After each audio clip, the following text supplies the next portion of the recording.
What if the protagonist of the story wasn't the hero? What if The Lord of the Rings was told from Sam's perspective? Would it work? Would it make the story more exciting? I'm talking about the Farseer Trilogy by Robin Hobb.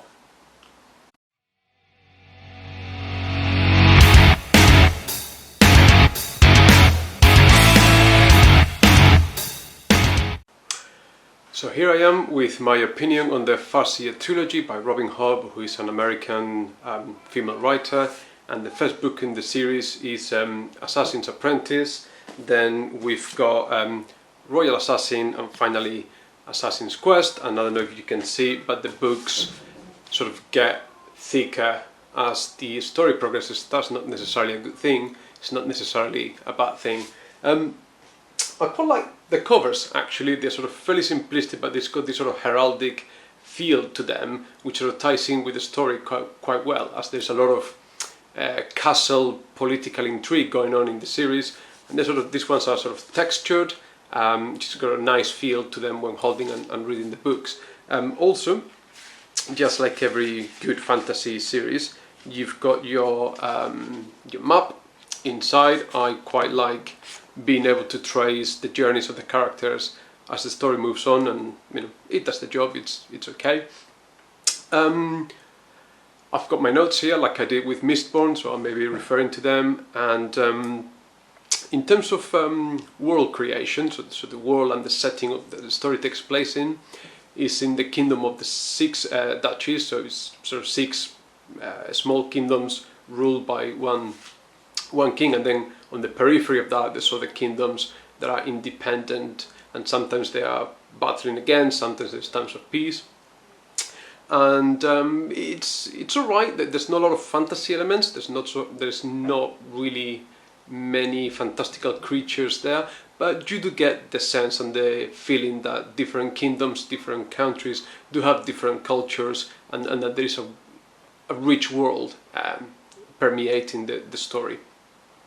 In terms of the characters, it is a single point of view story from the perspective of Fitz, who is the bastard child of the king, and then he gets discovered and taken to live in the palace. But obviously, being a bastard child, he doesn't have a claim to the title of king, but he is trained as the royal assassin, as the titles of the books imply. I don't have any issues with Fitz as a character. Some people criticize him for being an idiot and having that sort of teenage boy incompetence with dealing with the romance of the story. Didn't bother me. I think it's quite normal. We've all been fairly stupid, I suppose, when we've been first in a relationship as a teenager. The one character that really did bother me was the evil, bad prince of the story, who at times he felt that was doing or taking stupid decisions for the sake of evil, and because he was so bad that in order to do bad things he was going to do things that didn't make sense and were a bit stupid, and that did bother me a little bit. The story possibly introduces one of the most intriguing secondary characters to a fantasy series, which is that of the Fool. And I haven't read the other entries in the Farseer, the Kingdom of the Six Duchies world that Robin Hobb created, but they seem to be a bit more centered on the relationship between Fitz and the Fool, and that's certainly something I would like to explore possibly next year when I finish the backlog of books that I've got to read.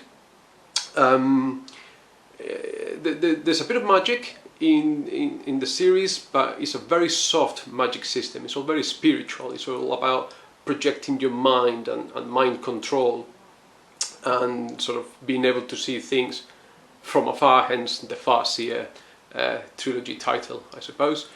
So there's not a lot of rules. It's not a constrictive, if that word exists, a constrictive system. It allows for the story to develop naturally, and it doesn't introduce spanners in the works, or why can this character do this when these other ones can't. It's a good easy magic system that doesn't require explanation or exposition to get your head around. Apart from the magic users, there's also like a secondary sort of magic system, which is just the ability that some characters have to work or to bond with animals, and they have this sort of deep mental link where they can share a mind with certain animals.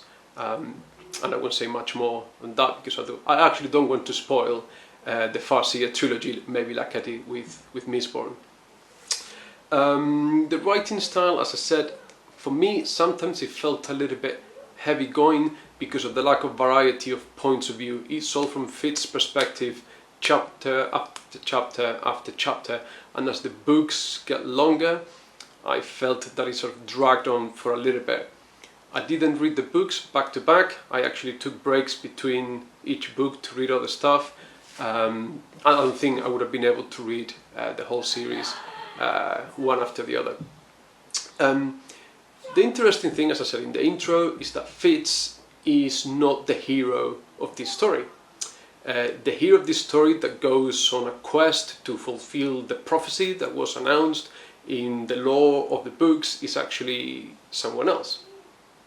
And Fitz is just there for the ride, and we see things from his perspective. That's not necessarily a bad thing, but I found the end of the books and the end of the series a little bit unsatisfying. Not because of how it ends or the events that make up the end of the story, but purely because Fitz is not there to tell us what happened in the final confrontation, in the final battle for the future of the Kingdom of the Six Duchies, and I found that a bit of a letdown. Actually, you've geared up 3 books, and they've been getting longer and longer, and there's this huge build-up at the end to something happening that then just gets described over 2 pages and we're done. And I found that actually unsatisfying. So for that, I wouldn't rate the series as highly as I would like to. However, as I mentioned, that character of the Fool that seems to come back in future series is quite intriguing, and that's what really would make me want to come back and explore the world that Robin Hobb has created here, and I think has delivered with really good style and really in an interesting way. So that's my take on the Farseer Trilogy. Certain recommendation, but with care. And again, thank you for watching. Please leave your comments if you think I've missed the point altogether, or if you agree. Subscribe, like, share with people. Thank you very much for joining me in this ride, and we'll keep on exploring amazing worlds in the future. Have a good time. Bye.